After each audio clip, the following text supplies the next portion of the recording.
Welcome to the Center for U.S. War Veterans Oral Histories at the National Guard Militia Museum of New Jersey in Seagirt, a partner of the Library of Congress's Veterans History Project. Today is September 9th, 2019. I am Carol Fowler, Director of the Center. My honored veteran is Joseph Fennessy, who served with the United States Army in the Vietnam War. He served from October of 1968 to October of 1971 and was with the 44th Medical Brigade, Company 159th Dust-Off in Republic of Vietnam. Cu Chi, yes. As a helicopter crew chief with the UH-1 Huey. His tour was 1969-1970. Thank you for wanting to be here today. I can call you Joe? Please. Your eyewitness account is considered a primary historical source and a valuable contribution to our Veteran History Project. And good afternoon and welcome. Happy to be here. Good morning, good afternoon. Take us back to life prior to service, Joe. Had anyone in your family served before you? No, I was the only one in immediate family that served. I had a cousin that served, but he never saw combat duty. He was lucky. And how did you come to be in the service? I believe it was called the U.S. Draft. Yes. But it was so normal in my years of service back then in the late 60s.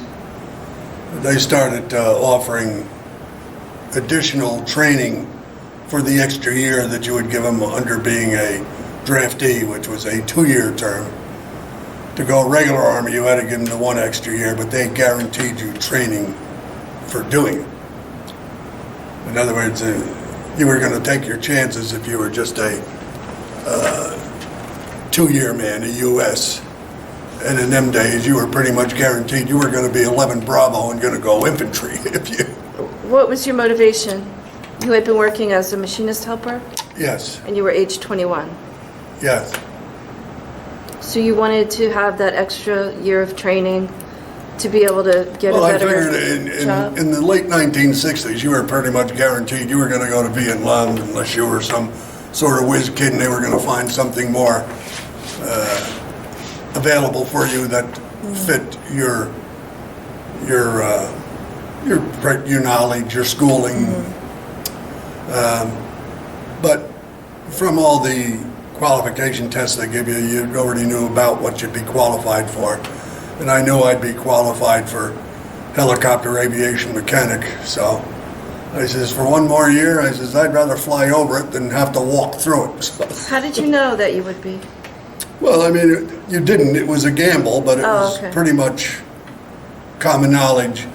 You were going to wind up at 11 Bravo, which was the MOS for infantry, if you didn't have anything else going for you. So let's go through all of the locations where you were. So you're drafted. Where did you start out? Fort Dix, basic training, and then on to AIT, which was the Transportation Army Base of Fort Eustis, Virginia. They did all the pretty much helicopter training there at Fort Eustis for mechanics. Pilots went to Fort Worth, mostly Texas. And was it an adjustment to be in Virginia for you? Not really. Is that considered you never know where the Army's going to send you. You just got your duffel bag and you go where they say. That's what you do. What about going from civilian to military? Yeah. It's a lot more regimented, you know. It was a lot different than just mom waking you up in the morning, that's for sure. What about your memories that come back from boot camp days? Well, I'm sure like anybody would tell you, boot camp stinks, you hate it. Right. It's very physical, very demanding, very regimented. It's to prepare you, I think. We often said after basic training was the reason why they make us so damn mad. You don't care if you go to Vietnam, you figure anything's going to be better than this. Just get us out of here. Because of all the regimentation and the physical abuse that you take in basic training. And then your orders for Vietnam were after Virginia? Yes, after helicopter training, receive orders for Vietnam. And then you didn't really know what unit you were going to be in Vietnam until you got there. They established that when you got in country. And how did you get over there? They flew us over when I went. the earlier days, they took them all on ships. Oh, okay. But I was right at the cusp in the late 60s there, was right on the transformation of weapons training from the M14 rifle to the M16 rifle. I've talked to many guys that went over earlier than what I did, like in 65 and 66. A lot of them went over on ships, and a lot of them received their M16 training on the ship on their way over. Huh. They would just hand them M16s on the ship and say, okay, and they had target practice off the back of the ship on the way into Vietnam. That was their M16 training. We had official training. Most of our training was done on 14, but toward the end of our basic, we would start with the M16. Were you okay with that for a weapon? Yeah, well, the 16 was a lot lighter to carry than the old 14 was. It's a lot easier weapon to handle. The accuracy was maybe, the distance wasn't as great, but it was certainly a lot lighter, and that was a plus. So were you good at your job? Did you enjoy it? Oh, yeah. I mean, as in my MOS, which was a 67 N20, that's a helicopter, UH-1H Huey helicopter mechanic. You didn't have to fly unless you wanted to. But there was no glory in not flying. I mean, if you wanted any sort of recognition and the chance to get awards, you were going to fly. Actually, I was in 3 different dust-off units. I was originally sent over to Quin Yon with the 498th. Can you point to it? Yeah, Quin Yon was, I think it was still 2-corps. Do you know how you spell it? Yeah, Q-U-I, Quin Yon. And not all of them are on there. Well, then it might not be on it. But it was still in 3-corps, but northern 3-corps. Just below PQ. It would be right up around here.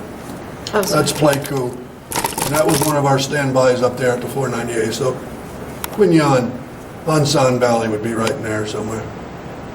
I believe that would be like A1A, the highway the military made. And you were there with which unit? I was there with the 498th. There was 2 primary dust-off units in Vietnam. One in northern 3-corps and one in southern 3-corps. And they were the 498th and the 45th. After they were with the 498th for 3 months, they shipped, I think, 6 or 7 of us down to Long Bin dust-off to the 45th. And that's the other mother dust-off company. All the other dust-offs were smaller units, offsets of those 2 primary dust-off. Did you go units. to Long Bin? I went to Long Bin to the 45th. I assume it was because of troop realignments. They felt that they had more than they needed up at the 498th, and they sent a small group of us down to be assigned to the 45th. And then while with the 45th also as a mechanic, I was told that they needed a crew chief over at the 159th in Cu Chi, which was one of the off legs of the 45th. And my maintenance sergeant thought I would be a good crew chief. You interested? And I said, hey, why not? I'd probably rather go over there at Cu Chi than be here in 45th anyway, because over there in Long Bin it was almost like the States as it was. I mean, they had paved roads and everything over there. Not things that we were normally used to. But that area of Vietnam was very well developed because it wasn't far off of Saigon, and down there in lower 3-corps. Oh, I see. Very, Okay. very developed. Long Bin was down in here.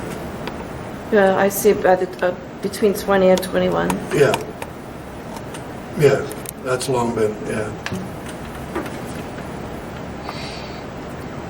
And you would have preferred to be where the roads weren't paved? Yeah, well, I mean, Long Bin had flush toilets, paved roads, tiled floors. It's pretty amazing. So when you get in areas like that, you always know it's going to be a little bit more spit and polished than what is normally dealt with. I understand. So that's not something you're looking for when you're in a combat zone.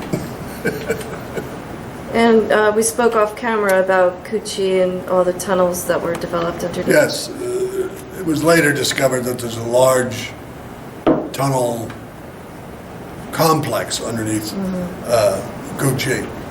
One of the tallest mountain in South Vietnam was known as Nguy Ba Din. That was Vietnamese for Black Virgin Mountain. And the 25th Infantry had a base camp at the top of that, and were often in maneuvers around the base of it. And the rumors always stated that the whole mountain was full of Viet Cong complexes and tunnels, even used by the NBA. And notoriously, whenever they would throw pushes on it, they would get in contact. They would take a couple of platoons of soldiers base and put them at the base to work up, and they would drop a couple of platoons at the top to work down. And every time they did it, they would get in contact. So it was considered secure for U.S. purposes at the base and at the top, but the whole middle was crazy. Oh, gosh. Yeah, it happened every time. I did several hoist missions off the side of Nguy Ba Din for wounded soldiers. That's interesting that a helicopter would be on the side of a mountain. Yeah. There were no problems with that, or that there? We couldn't land. That's a What hoist about the- mission. We do hoist missions. Oh, We had a hoist on the side of our choppers for that purpose, had a jungle penetrator on it, what we called. It was more just like a long cylinder. When it went down, folded up, and as it went down, just pull the handles and it flops out 3 different, like seats that they could be put on. Litters we couldn't handle unless they tied it up good to They the would bottom spin, of the right? penetrator. Yeah, well, that was all part of it. and we're talking about triple jungle canopy? Triple canopy? Yeah, we've had situations like that. Oh.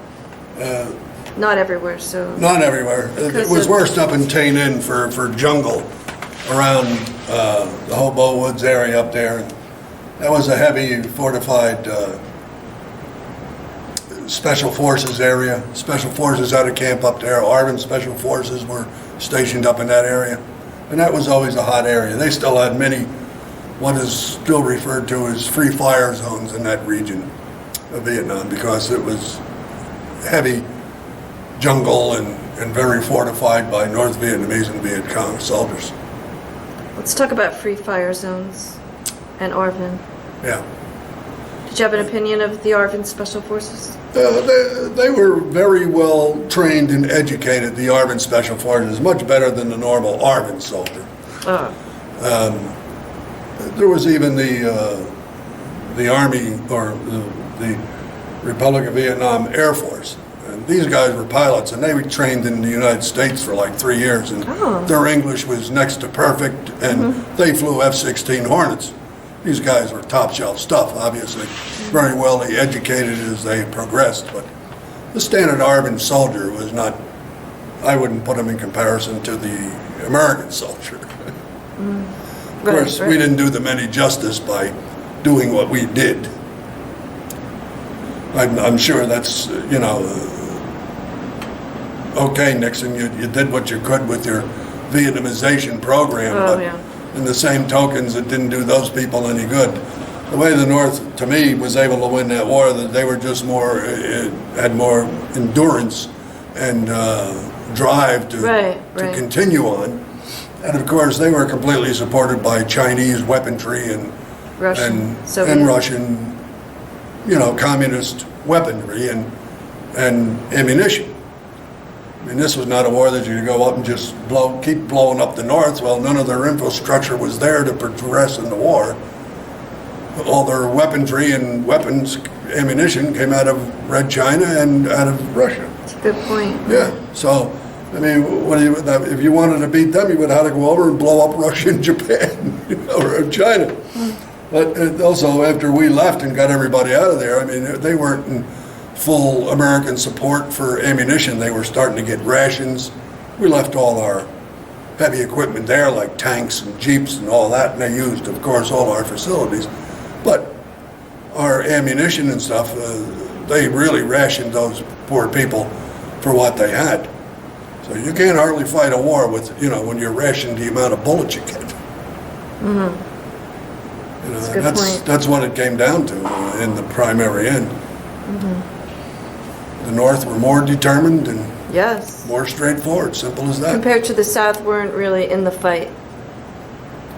Well, it was their civil war, you know. Right. That's what the war was all about. Right. And if you know the topography really of Vietnam, really the South was important to even the North because of its flatlands. The mountainous regions were all in the North, and therefore it was more difficult for them to really grow rice and crops. A lot less farms in the North. It was more industrialized up there, but under communist rule. The South was all the farmland and the flatlands. That's why The they really Delta. needed the South to grow their rice. I mean, it was all over with rice paddies, and that's what they primarily did. Their tractors were water buffalo, and they grew rice. It's true. Yeah. Joe, I wanted to talk about your first impressions of when you landed in Vietnam. What did you think? And where did you land? I landed into Cam Bay. Right. And of course, for our first impression, we went over on, you know, leased jets, most of them commercial jets. If you were lucky, you really got something like United or anything like that. You had that potential. So you had stewardesses on board and everything else, so that was lovely. But in Cam Bay, you didn't really see the full aspect of Vietnam yet, because that area, as I say, was very developed. And, you know, we go by a funny old story. We say if any young kids ask us today, like an old veteran like myself, what they want to join the military, what service do we think they should go in, we would say, well, let's put it to you this way, kid. And our mind is the Army's probably going to build it. The Navy and the Marines are going to have to protect it, but the damn Air Force is going to get to use it. So go blue, kid. That's a The good Air one. Force always had the top shelf stuff. You know, brick and mortar billets and very established places. Well, you know, they were the air support of the war. Simple Good as point. that. So the 159th Medical Detachment, the helicopter ambulance is the term. We were an air ambulance. There is a difference between medevacs and dust-off. Let's talk about that. Yeah, some units had their own medevacs. Like the 1st Cavalry Division had what they considered their own medevacs.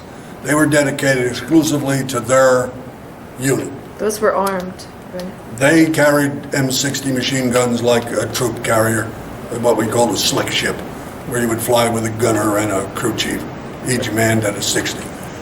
We were an air ambulance, so anybody that called, we would go, regardless. We picked up civilians, we picked up enemy, we picked up ARVN, we picked up GIs, we picked up anybody. We picked up people that probably nobody even knew that was there. I had Filipino patients. I had Australian patients. The Aussies were there. There was some English there. Every one of our allies was somewhere there in Vietnam doing something, and many of them in the field. So we've had many pickups where we had to do civilian evacuations because primarily the village was destroyed by what we had to do, but we would go back and pick up all the civilians once they would break contact. But so many times you would get, the poor grunts down there would get heavy contact out of a village. And the only way they could break contact was attack the village. But the Viet Cong were notorious for that, by using the village people as basically a shield to themselves, knowing that primarily the GIs would not attack the village. That's why they would hide all their stuff in there and connive the villagers and the chief of the village into protecting them. It's pretty cowardly. Very cowardly, but you know, it was no different than what we would call a C&C ship, which always happened many times. A C&C ship is a command and control. Generally, a colonel or a high-ranking officer would be the commanding officer of a unit, and they would be in a C&C ship flying about 8,000 to 10,000 feet above the area, just monitoring it all on radio, staying out of small arms way that high. We, on more than one occasion, I was on pickups where a C&C ship directed us not to make a pickup because the area wasn't secured. Well, court-martial us now, we're going. If it was a GI, we disregarded Oh, okay. orders and went in and picked it up. Understood. Every pickup had a priority, of course, and a wounded GI was always a priority one. Right. So if we had a priority one, we knew that our guys were down, we were going. Simple as that. Now, you can't go until we get permission from the chief of the village. They were just taking fire out of the village. You're going to go in and talk to the chief, you know. Well, we disregarded that many times. It's in the book, and you could see within my book that we lost 3 pilots out of our unit there. And oddly enough, each one was 2 years apart, almost to the day. Oh. And there's the book.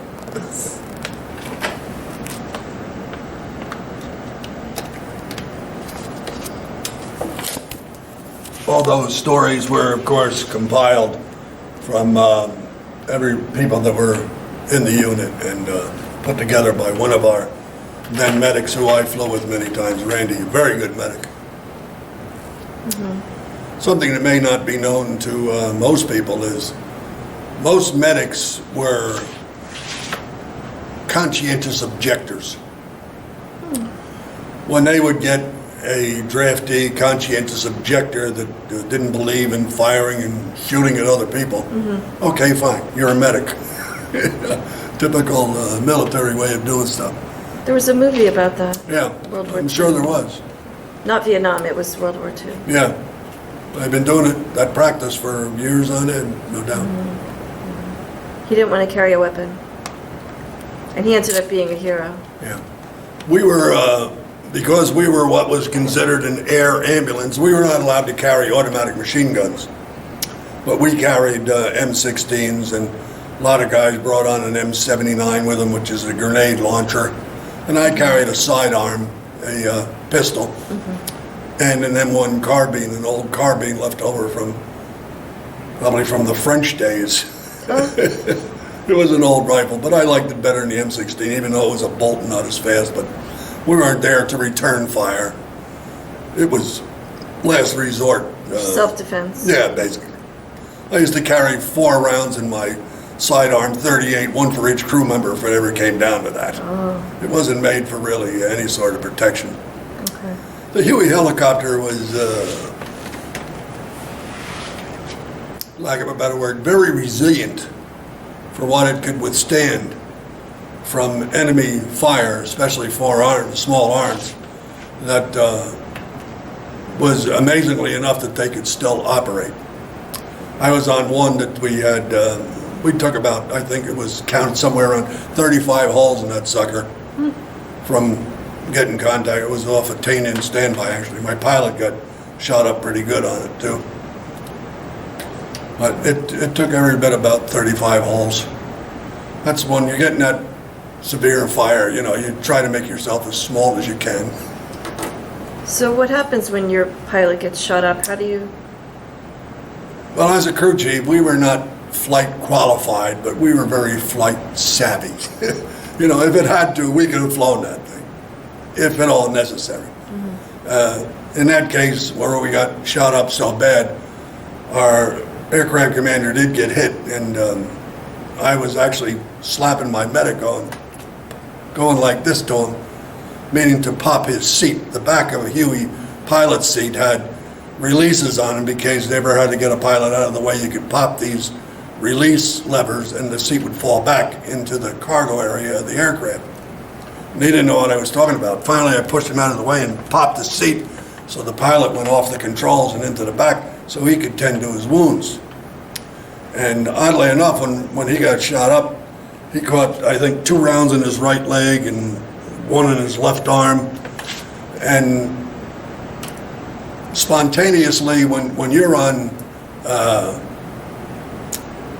final like approach landing in a Huey helicopter, you're giving heavy right pedal to reverse thrust as you're dropping collective and dropping your cyclic in a descent operation. And as you're doing this, a lot of times you're rolling off throttle. The throttle for the aircraft was also on the collective, which was your up and down stick, and your collective or your cyclic was left, right, forward, aft. and the pedals controlled the tail rotor for reverse thrust on a helicopter. Because without a tail rotor, it would just go around like the main rotors. So that's what the rear rotor blades did. Your top rotors went clockwise and your tail rotor went counterclockwise to reverse the thrust. So a normal procedure would be if you're landing, you're giving right pedal and you're dropping collective with the throttle and rolling off throttle.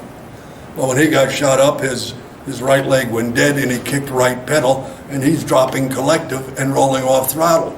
And I'm hearing that engine going away and I go, holy crap, we're going down. So that's when I reached over and I popped his damn seat back and got him off the controls. And the pilot then grabbed everything and started pulling pitch for lift. And then he felt that the throttle was actually rolled off and rolled back in throttle. Because the first thing I looked at when we took fire was the gauges, see what's affected. And I saw we were primarily losing some fuel, as it would be normal, because the fuel cells on a Huey, the bottom 1/3 was self-sealing. The top 2/3 were not. So if you took holes in them fuel cells, everything above that bottom third was going to leak out, like Swiss cheese. So he started, I yelled at him, Grub, we're only losing little fuel in hydraulics. I says, pull pitch, man, get this thing back up in the air. So when I got the pilot, the AC off the controls, he started pulling up the collective, and he went, oh, the throttle's off, and he started rolling and throttling. So there's just one pilot? There's two. We flew with an aircraft commander and pilot. Our dust-off helicopters flew with a crew of 4, 2 pilots, an AC and a pilot, and the crew chief and the medic.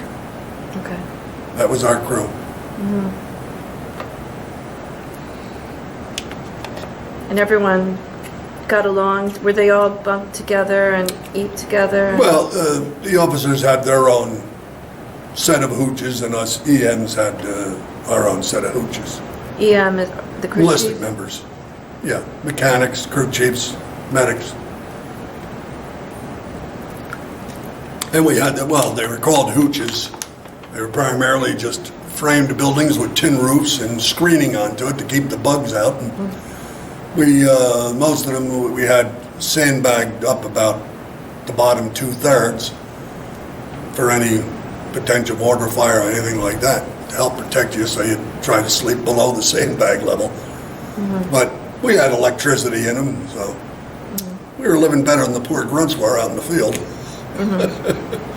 When we were back at base camp, anyway. How often would you see your crew other than on a mission? How often would you be together? Well, some crews, like my friend Randy, after a while we established permanent medic and crew chief crews. They started that for a while. They issued a medic to each crew chief. All right, this is going to be the guy you always fly with instead of. But it didn't always work out. A lot of times you would get another medic, or you never knew who your pilots were going to be until you're all scheduled on the board, who your AC and pilot were going to be, because they rotated. We were a small unit. We only had 6 aircraft, 5 crew chiefs, 5 medics, and I think we had 12 pilots, ACs and pilots.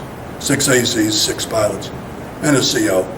And was morale good for the year that you were there? Yeah. I mean, when you had your time off, you used it as wisely as you could, generally by consuming as much beer as you could within that period of time. Mm-hmm. Certainly in a war combat zone, you never know if it was your last day or whatever could happen the next day.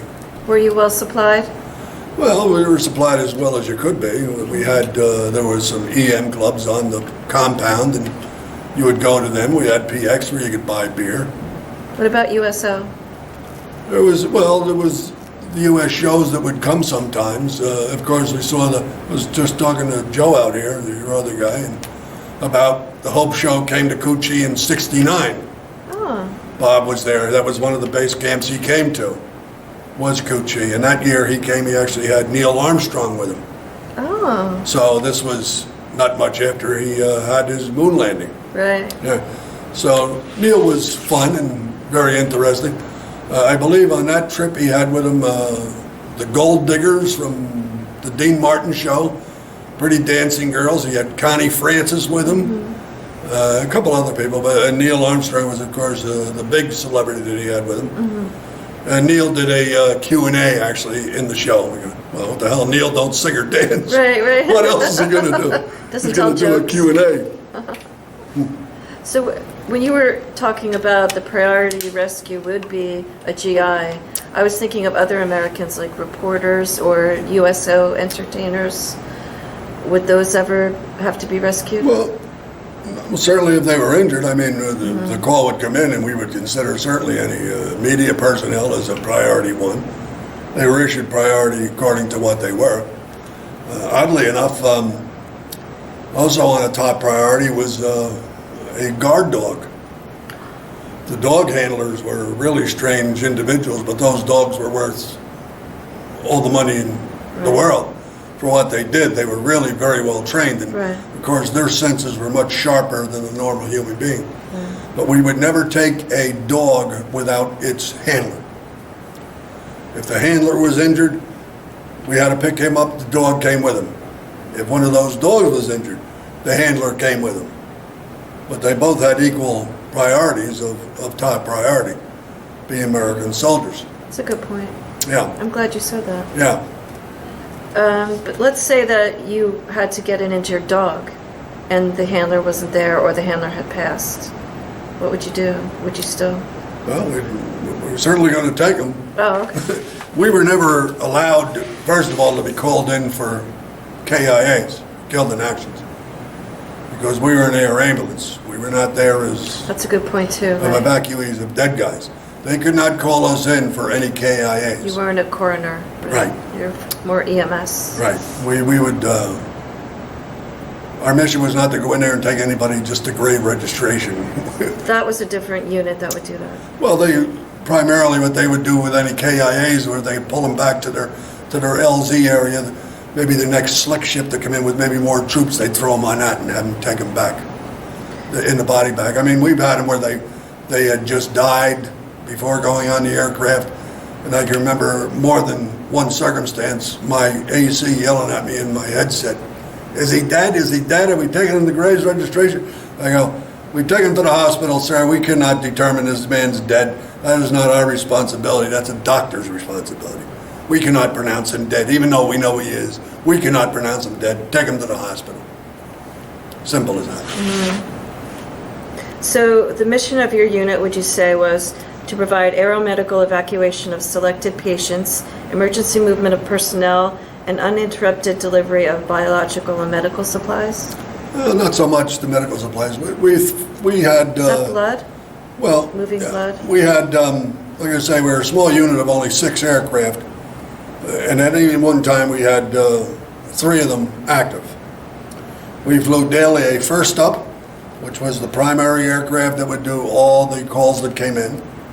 And then we had a second up, which did a lot of those hospital transfers, blood transfers, anything like that that was needed. We would do hops from hospital to hospital. That's calls came in, can you take this stuff? That's primarily what second up did. And of course, do any backup for first up if needed. So primarily, when you were on first up, you were guaranteed you were going to go 24 hours. You started at 8 a.m. and you weren't going to end till the next 8 a.m. So you were on call all day and all night. And then you're off for 24? Not necessarily. Sometimes, depending upon unit strength and activity out in the field. So you never know. You could get the next day off, you got the next day off because you were up all night. But sometimes our Tain-In standbys used to only be 3 days as well. We also had an aircraft up in Tain-In, and we used to do a 3-day standby, and then another crew would come up and take 3 days. But I have had circumstances where I was up there for 9 days because of troop availability and aircraft availability and all that. Actually, when I got that one aircraft all shot up there, that's where we were in Tain-In. Pilot was shot, the aircraft was shot. That aircraft was not going to fly anymore. They had to call the 45th and have another aircraft come with a pilot and a crew chief to help out, to help us take over a while. And I split the time when they come up because it came with a crew chief. I said, "You take a little while here," and I said, "Then I'll relieve you. You can relax and I'll get back on board." I needed a little time to settle my nerves. Oh, absolutely. Yeah. It's a remarkable thing I didn't get shot that day. Yes. Somebody was on my side. We used to sit on the floor back in the cargo section. We didn't sit in what's called the hell hole, which is 2 seats along the bulkheads on either side, which like slick ships would use. That's where they sat back there with their 60s. There was a seating for 2 on either side of the rear. Like a waist gunner? The transmission bulkhead. There was the full cargo area, then there was the little side area on either side of the aircraft next to the transmission area. And that's where a gunner would sit and a crew chief would sit on the slick ships. But for us in Dust Hall, we didn't sit back there. We sat on like a little 3x3 armored seat. It had a little bit of padding on it, and I mean little, very little. And we sat that on the floor behind the pilot's seats. I sat behind the pilot, the medic sat behind the crew chief or the aircraft commander in the left seat. I sat behind the right seat. But when we took all that fire, we had a hoist on that day. Of course, it's Tain in, and we hit a lot of jungle, heavy jungle areas, so we always carried the hoist up in Tain in. And had that hoist not been on there that day, I think I wouldn't be here talking to you. Why? Well, the hoist sat normally where I would normally be sitting. So when we had the hoist on, I had to be a little bit, maybe a little bit more forward, or a little bit more aft, and a little bit more inward. So the hoist was right there on the edge of the aircraft to do a hoist mission. On the Huey, you'll see there's a small, like, pony door, which opens but is often kept closed, which the large cargo door slides up to. It's a double door thing. This one spinned out, the main cargo door slid back. But when we'd have a hoist, we'd remove that door, so that's where the hoist would go. And on that pickup, I believe they found something like 15 holes in that hoist after that pickup. Oh, right. And there was one bullet had chipped the front of my armored seat. That means it went between my legs. There was 2 to my right. One chipped the right side of the seat, and like there was about 10 holes in the hoist. So, You were like Teflon. yeah, I was making myself as small as I could. Yes. Wow. The blood bank, did it ever run low and you would have to give blood? Wouldn't know, but we're certainly available to do that. Oh, okay. We had very close contact with all, hospital personnel and the people that worked at the hospitals. Because we shared the same patch with 44th Medical Brigade. Right. We were actually a medical unit, being a dust-off unit. We weren't assigned to normal attack helicopter companies because we were an air ambulance. So we were the 44th Medical Brigade, same as doctors would, medical orderlies. We did have the pleasure of working with a bit of a famous lady at one point there in Vietnam. She was on crew chief for a little short time. Might know her name, Martha Ray. Oh. Martha was a good lady. Martha was a reservist lieutenant colonel, nurse. And I believe she did 3 tours in Vietnam. Impressive. Yeah, she wasn't just over there as a celebrity and just over there to act as a USO, liaison or anything. Martha was there and she did her job. She worked the hospitals, she worked the bedside, she did the whole thing. Amazing lady. Had she done USO during the previous wars? I don't know, but I know she was an active reservist Army nurse. She was a lieutenant colonel. And she was older. Yeah, oh yeah. But I think she did 3 tours over there. And she lived a good long life. She did. She did indeed. It's nice you mentioned her. Yeah. Well, I'm going to mention her over Jane Fonda. I was thinking that, yes. Any vet doesn't like Jane Fonda or Michelin tires. We also hate Michelin tires. Oh, the rubber plantation? Yes. Let's talk about that. Yeah, there was a Michelin rubber plantation in South Vietnam. And they wanted to consider themselves a neutral facility. But they were known to harbor Viet Cong and weaponry and everything else. But they knew it was a safe place for them because the Americans wouldn't attack it because it was a French company. Oh. basically, but they were supposed to be allies, not enemies. So they were avoided. So we, knowing that they were full of crap, any soldier that was around that area knew that we just don't buy Michelin tires. Right. Interesting. So without a doubt, the dust-off medics witnessed more of the brutality of war, medics and crew chiefs and crews, whatever, than anyone. It took men with incredible courage to face the quantity of wounds and injuries they faced many times a day. Shot at, sniped at, under mortar and heavy arms fire, they ran through minefields to get to the wounded.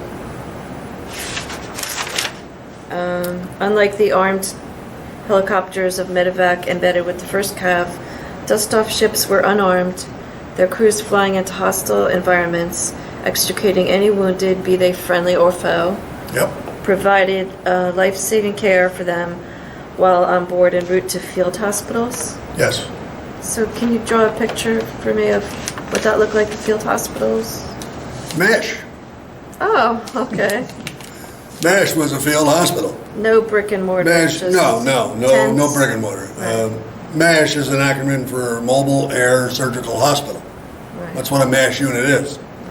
And of course, lessons were originally learned from Korean War, but they didn't have the Huey helicopter in Korea.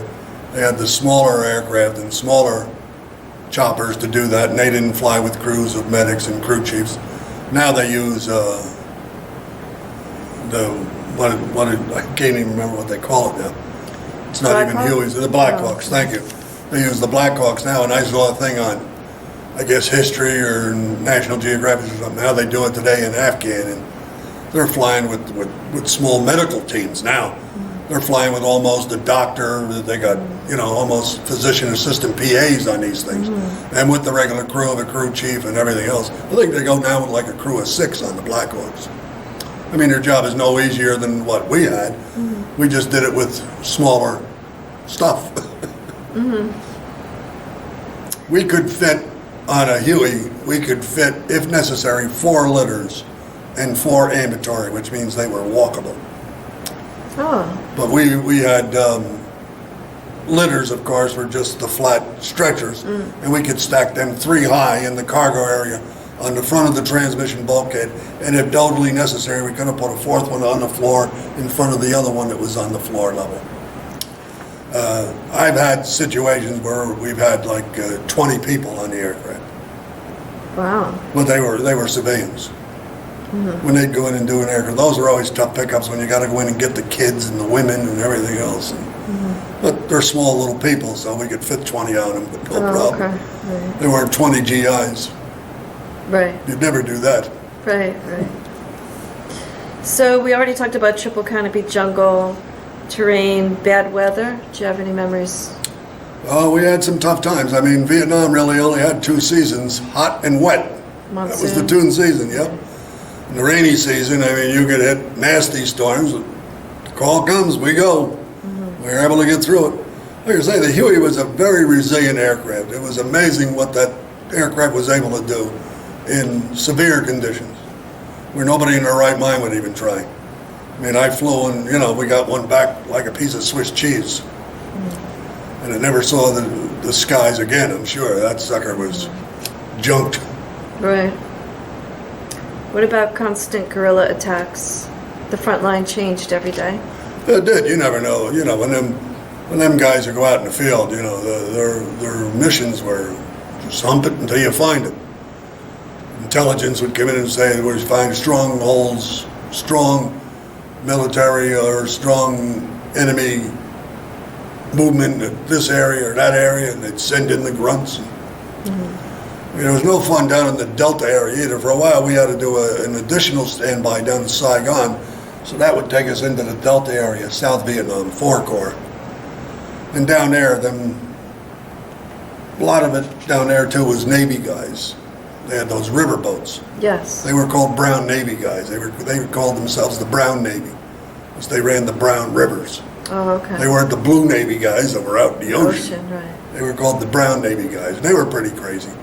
We've had pickups where we had to hover over the top of one of their patrol boats and hoist a guy off it on occasion.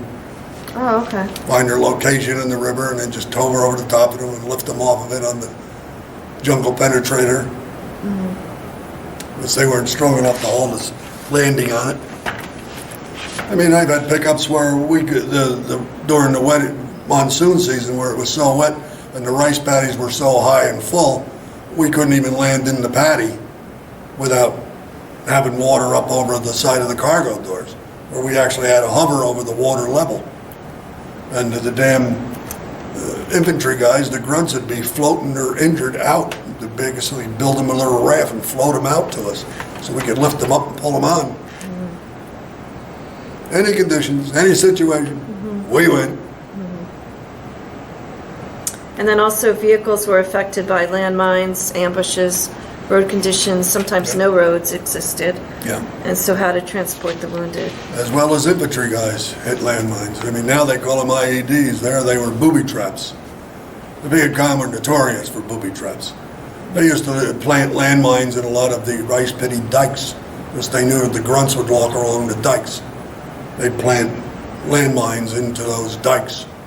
Pressure sensitive, step on them, gone. Oh, gosh. A lot of grenade booby traps. They were notorious for their punji pits, as they were called. That's where they dig the 6 to 8 foot hole and put bamboo stakes, which they called punji pits, in the bottom of it. But they would coat them with fecal matter and stuff first, so that if you just got punctured a little bit, you'd severe infections and everything. It was notorious for that. Yeah. Tripwires, phosphorus grenades, hand grenades, all that stuff. They did it. They were very innovative, them little suckers. Well, they lived in the jungle. It was their backyard. That's right. So the couple of reviews that I read about Randy's book Yes. said that the heroes all say, not me, him. And that it's amazing what these 19 and 20-year-old kids did. Yes, it is. And contrary to every belief, I can tell the American public or anybody who sees it that we were not all baby killers and drug addicts. Our mission was, of course, of humanitarian. We went for anybody that called.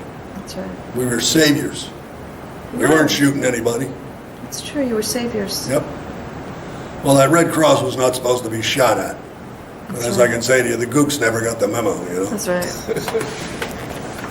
They were not supposed to shoot. We were not supposed to go into an unsecured area as well. Right. And 9 out of 10 pickups, we would always have some sort of gun support, Cobra gunship behind us or something that would follow us in just in case we took fire. But where it was priority one for any GIs, we were going, regardless.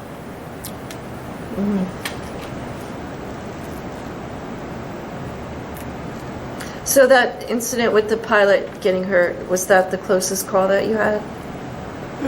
Probably. And then what you described with the hoist getting shot up? Yeah, I guess that was, I mean, there's many other circumstances. Some very close encounters of other kinds. I've been in situations where we had our own rockets coming down on me from like about no more than 50 feet away. We had what was a downed Loach. Loach is like that little bumblebee helicopter that flew around. They were very fast and maneuverable little helicopters. And they would go out in what was called a light fire team. A light fire team was a Loach and a Cobra gunship. And these crazy guys in the Loach would fly around the tree level and try to take fire. And as soon as they would absorb fire, they would zoom out of the way and the Cobra would come in and blow the hell out of the area. That's pretty nutty, you know, way to do stuff, but they did it. A Loach used to fly with a pilot, a crew chief, and a gunner in the back. And they probably put more bullet holes in themselves than they did on the ground, because the gunner would sit in the back with a minigun that was just on a bungee cord. So he had full rain fire. And more times than not, they'd sometimes shoot their own rotor blades or shoot off their own skids on the aircraft because they were just lighting them things up with the firepower that it had. But We had a pickup for a downed Loach light fire team. They shot it down, and they were in a heavy tree level, and the Cobra, which was part of that light fire team, had already set down on the ground off of where they were to try to go up and save the guys. And then they called in the Mayday, and we responded to it right away. And we sat down in that one clearing that was nearby. So of course it was still far away from our aircraft. I had to unplug, which means I no longer had communication with the aircraft, to go over, and me and my medic unplugged and ran over to try to help. I found the gunner sitting on a lowered ammo door of the Cobra.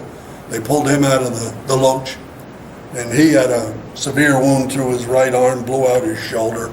I think he had another small surface wound on his right arm. But he was all right, and he was still ambulatory. He could walk. But he was sitting there shaking like a leaf with a pistol in his hand, which was given to him by one of the pilots of the Cobra. And I went over and cleared the weapon right away because he looked a little too nervous to me to be sitting there with a loaded weapon, and I didn't want him shooting me and my medic. So I approached him, took the weapon off him, and cleared it and gave it back to him. He said, "Hey, what happened?" I said, "Don't worry about it, you'll be fine." And my medic went over to the aircraft to try to help pull out the pilot, to which they thought was dead, and he was, and pull out the crew chief, which was still alive. And they all worked on getting him out. While I tended to the gunner. I wrapped his arm, stopped the bleeding better on him, and I was going to take him back over to our aircraft when all of a sudden I look over and my aircraft is lifted up and taken off.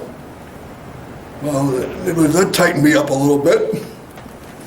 And I didn't like the sign of that, the looks of that, so here comes my medic back out of the field trying to get the crew chief up, and he says, "Is he all right?" I said, "Yeah, I took care of him, no problem, he's okay." And he looks over at our aircraft and he says, "Where's he going?" And I just gave him a stupid look and shrugged my shoulders. I don't know. Oh, because you weren't communicating. No, I no longer had communication with the aircraft. Well, nonetheless, they continued to work on getting the crew chief out, and they finally did. Then all of a sudden, here comes another Cobra flying low over us and lighting up the whole damn tree line, which, like I say, is no more than 50 to 100 feet off of our one side, with rockets, sending them in like gangbusters. Boom, boom, boom. And it was close enough that we were feeling the shrapnel from these things going down and feel the percussion from the blast. What I later find out is that the other aircraft now responding to the Mayday and coming in, especially those from the same unit, heard that the contact was over in that tree line, so now all their aircraft is sending in all they can, and they radioed to my aircraft, "Could you lift up and get out of there so we could light up that area with repressive fire?" And he didn't lift it off, and of course he couldn't tell us because we were separated then by a couple hundred feet. Couldn't you tell them, though, that stuff was Well, he happening? probably did. He probably says, "I got crew members down there." He says, "Well, you're going to get shot at, dust off, if you just don't get out of there." So he lifted and got out of there. So later, after he came back and sat down again, I got over to the aircraft and put the gunner on, strapped him in back in the hellhole, and plugged in. It was old Denny Derber and one of our pilots, and he says, "Sorry, Fenn," he says, they told us to get out of here because they were going to put in repressive fire." I said, "I understand, Derb, because you scared the heck out of us." He said, "Well, sorry, okay, no problem." So that was the end of that. I found that out later. We got the crew chief out. I grabbed the litter off of the aircraft and went back over. They got the crew chief out and put it on, and he was banged up pretty good and had a couple bullet holes in him, but he was alive. We got him on, got him out of there. So my medic just left the pilots trying to get the pilot out of the front, which was completely mangled, and he was gone for sure. There was no doubt he was gone. So we got them out of there. As soon as we got the two that were still alive, we got them back to the field hospital, and we got called back later because we were in the area. They said, "Could you come and get our dead pilot?" Yeah, we'll come back because we're in that area. We know where the pickup is and everything else. But we went back and got him out of there too.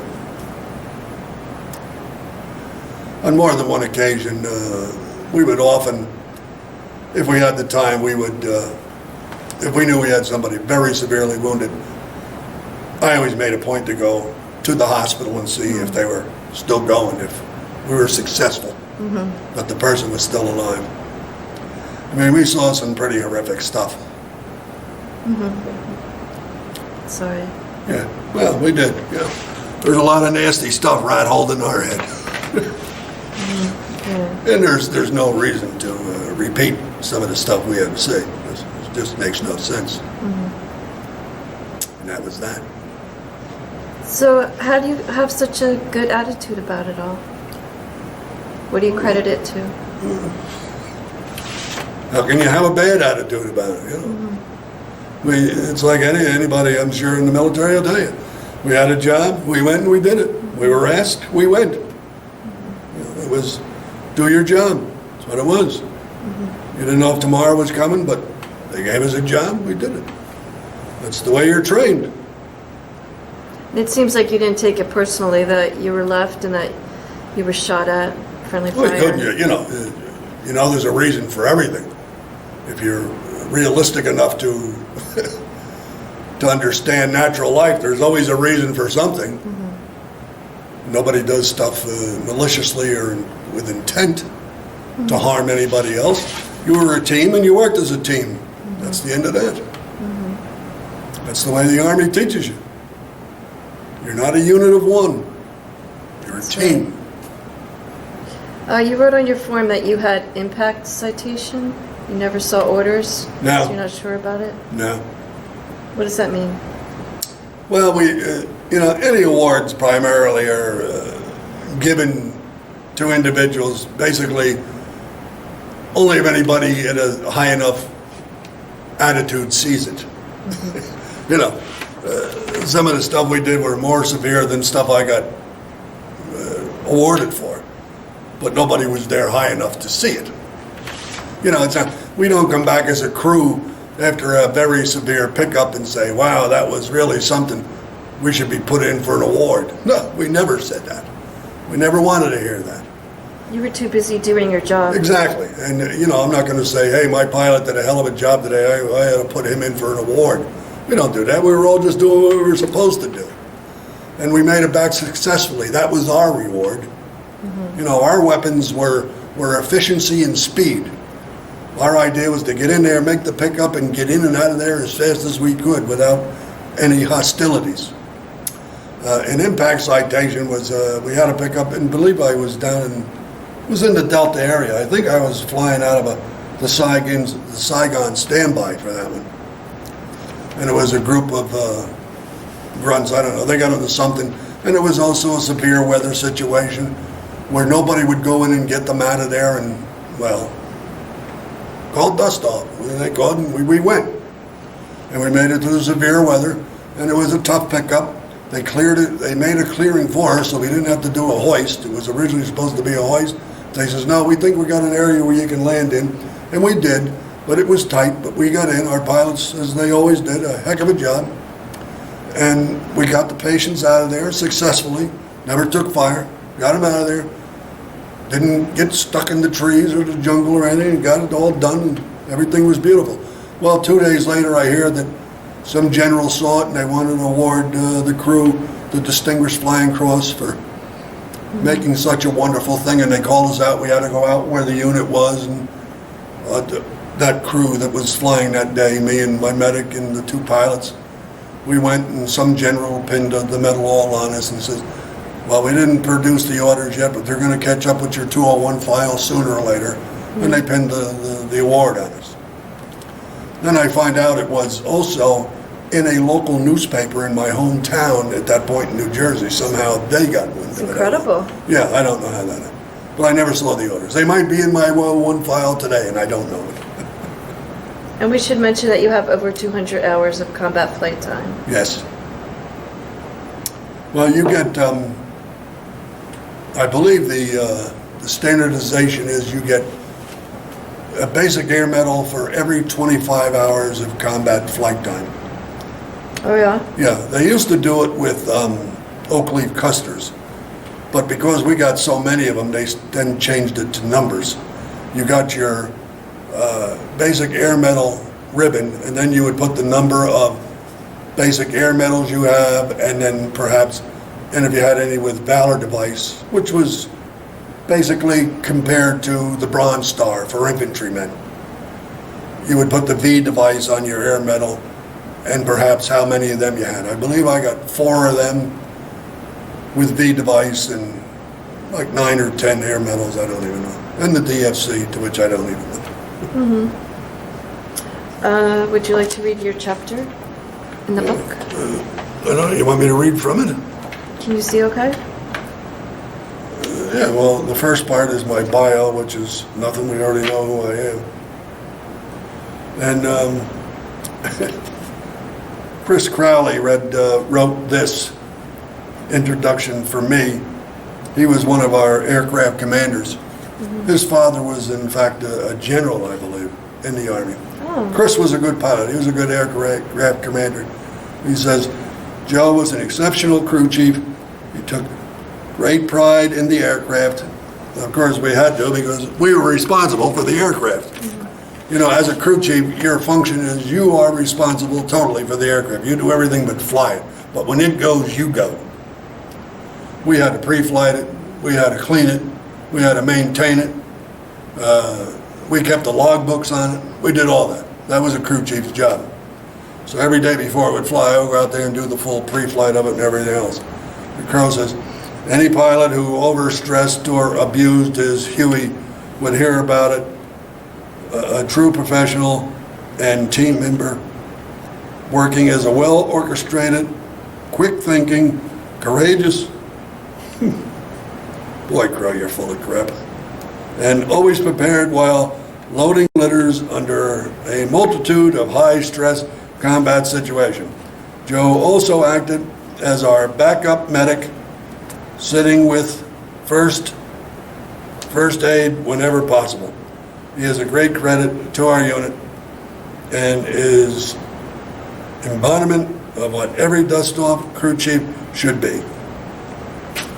Thanks, Crow. Oh, that's awesome. Yeah, Crow is a good pilot. Crow is very awesome. We call him Crow. His name was Chris Crowley. Very good pilot. And they called you Fenn.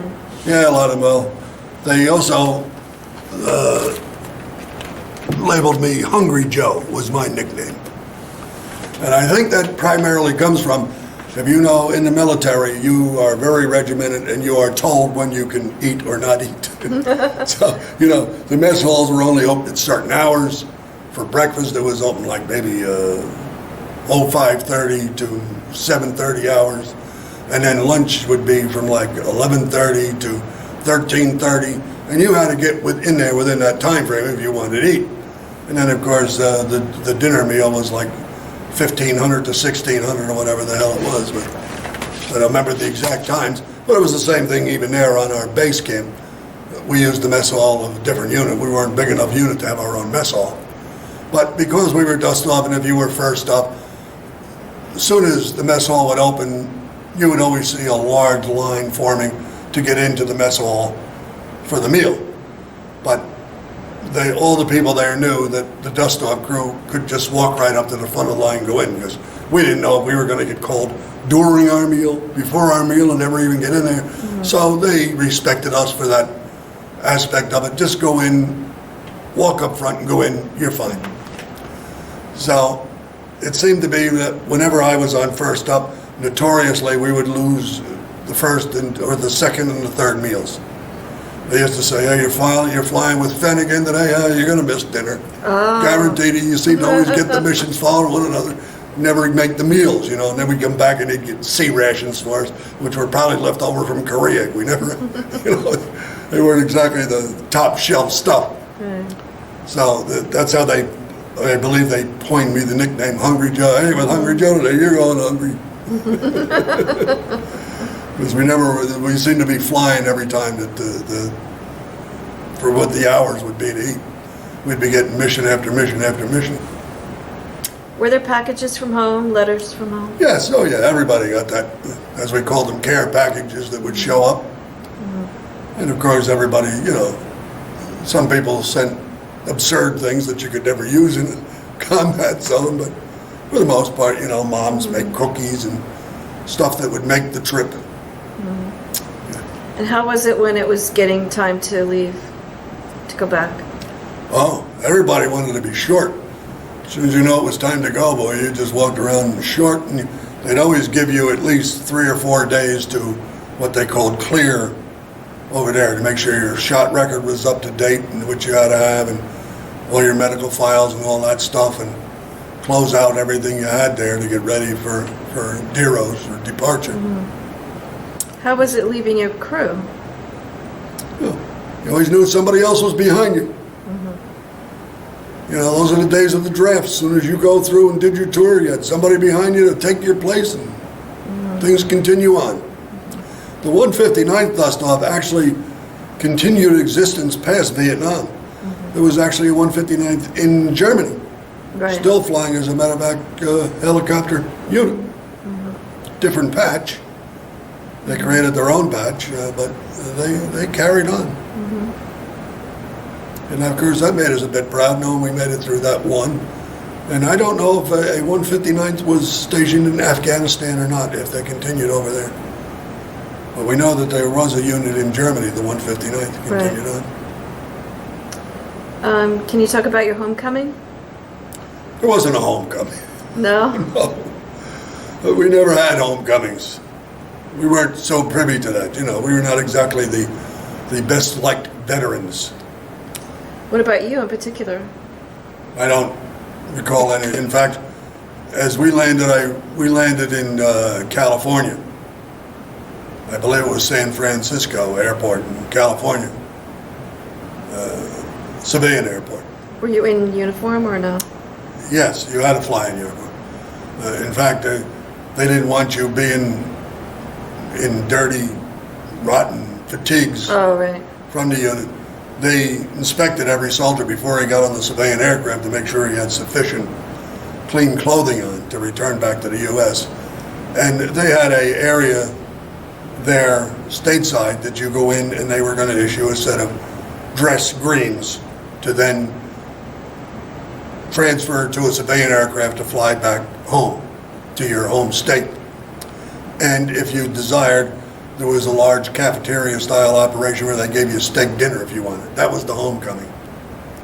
But we were told getting off the aircraft from Vietnam that there will probably be protesters at the fence line as you get off the aircraft.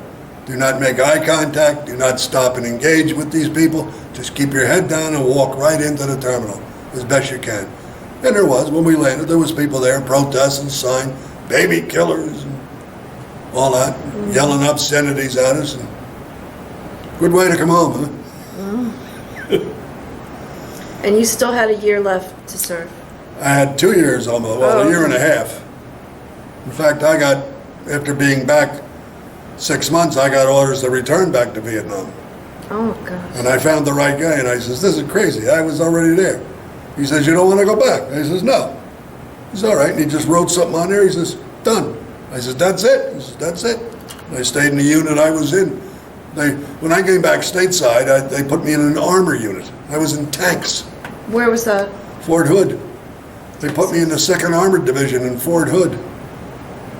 Plus, I was a dust-off crew chief, so we were not affiliated with automatic weaponry. And to boot, in the company they put me in the tank unit, they made me the company armorer. I was responsible for the 50 cals, the coaxes, the pistols, and everything. I was in a dust-off unit. I wasn't savvy. You'll do fine. Okay. And I guess I did do fine because I always made good for him there. So always ran a good arms room. Did they try to get you to re-up? Oh yes, that's notorious. They all want you to do that. You have in those days they had what they called a re-enlistment bonus based on your MOS and your eligibility for how much you're worth to the Army to stay on. And of course they throw it at you. And I'm sure that 90% of us went, see ya. You got the address, see ya. Of course, every full commitment is 6 years in the military. And I was 3 years active, and therefore I was supposed to be 3 years reserve. And they could have called you up any time in that reserve period.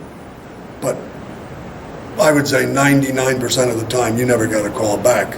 You didn't have to report to a reserve unit. Even though I was probably assigned to one, I couldn't tell you what it was. But you were committed to a 6-year term. regardless of how many active you did and how many inactive. I was 3 and 3. 3 active, 3 inactive. And did you use your GI benefits? I don't think so. I didn't further my education or anything like that. Mortgage? I did have a VA mortgage loan, yeah. And did you join any veteran groups? Oh, yes. I'm a current member of American Legion, VFW, NDAB, Disabled American Veterans. I'm an 80% disabled American veteran. And that child caps every month. So when did you pursue a VA claim? How much longer after the war?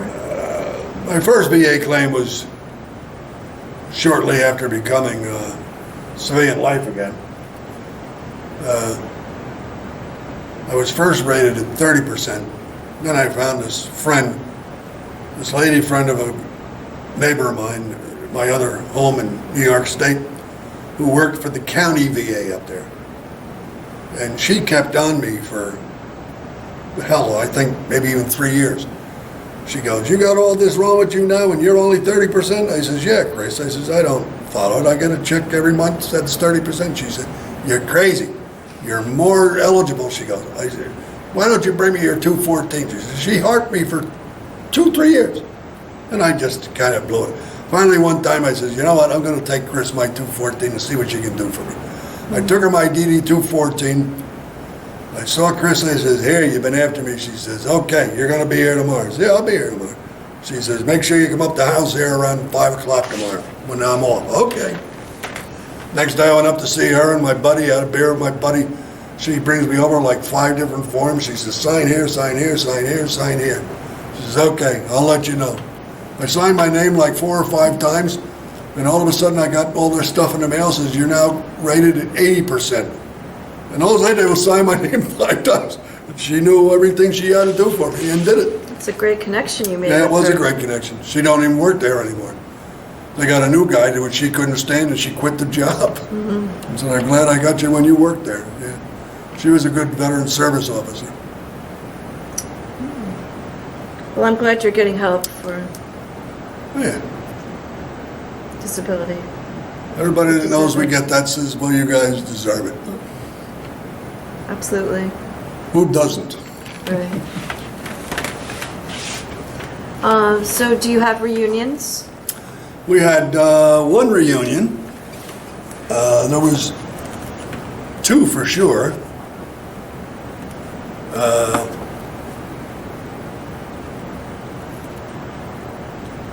course, you never find anything when you want to find it.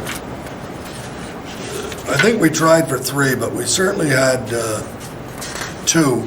And I wasn't able to make the first one, but I did make the second one, to which we had down at the Vietnam Wall. And that was the first one at Fort Sam in Houston. That's where all the pilots went. And the one I got to was in 2002. We did it at sorry, I didn't. That's all right. You're sure? At the wall in 2002. We did it at the Vietnam Wall. And I know we have that picture in here too, someplace. And of course, like everything, you never can. Was that your first trip to the memorial in D.C.? No. I've been there many times. In fact, I often try to get there on Veterans Day for the ceremony every November, but I haven't been in a couple of years now. I'll try to get back. Is that the only Vietnam memorial that you've been to? I forgot to show your pictures. No. What about the New Jersey one? Yeah, up here at the PNC Bank Center. In fact, they have a Huey there now, and I went to that for that dedication. Oh, you did? Yes, and the guys that did that renovation to that Huey, Yes. that was one of the units on Coochie Base Camp next to where we were. Oh. And I didn't know that until I went to that ceremony. Tim Giordano was there as a speaker, Rocky Blyer, from the Steelers. He was a Vietnam veteran. He spoke at the ceremony. It was a nice ceremony. So I went to that and I saw that. Yeah, we call that Huey on a stick. Oh, the way they have it, pole, yeah. They used to have a motion sensor that made the wop wop wop sound. They have a recording of the aircraft. Yeah, they played that. They did play it that day. Oh, right. Yeah. But the guys that did that renovation to that helicopter were based on Cu Chi Base Camp. They still get together, actually. Yeah, I think so. They have the Volunteers. reunions, yeah. We've done 2 very successful reunions for our guys, and we were going to do a third, actually. I don't know whatever happened to that one. I think it fell through from lack of participation.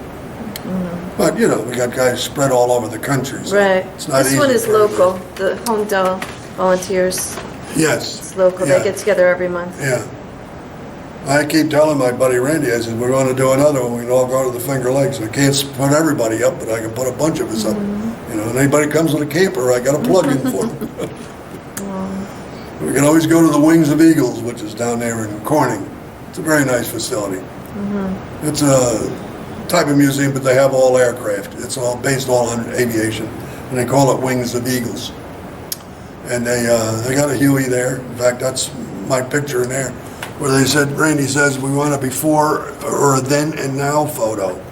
Right. So I said, I know my then photo was me in 1969. That's when I was in Cu Chi. Or no, that's when I was in Quin Yan before 98. So I figured, what a great photo to reproduce. I'll find another current Huey and did it in 2015, sitting in the hellhole of another Huey. Oh, interesting that you Yeah. did it that way. Yeah. So what is that, like 30 years later? Good job. He says, and I defy anybody to tell me that after that 30 years that Huey looks any different. We'll have to get some pictures of you outside with our Huey. Yeah, that'd be cool. All right, well, if there's nothing else, then I'd like to say, Joe, that I'm honored and humbled that you're here today and that you spoke to me of your sacrifice and contribution that you made in service to your country. Thank you and God bless you and welcome home. Thank you. Outstanding.